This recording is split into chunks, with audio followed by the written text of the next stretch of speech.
Joey Gladstone left, Hector Jr. right. Their Pro Stock Motorcycle Final Four gets set to attack.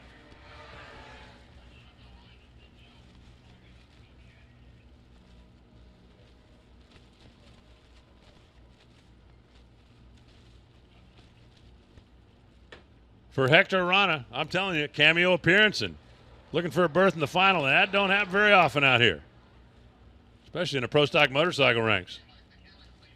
For Joey Gladstone,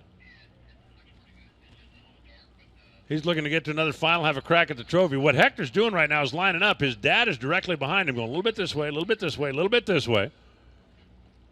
Because aiming a Pro Stock motorcycle is critical.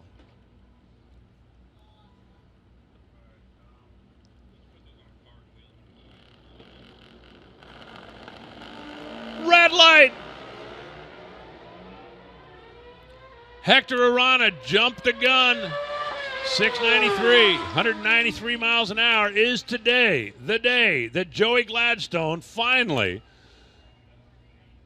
gets rid of the moniker most overdue Pro Stock motorcycle racer. Hector goes 038 in red and then shut her down. Joey Gladstone in the final round. Third time, not counting four wides, because that's a unique configuration, will today be the day.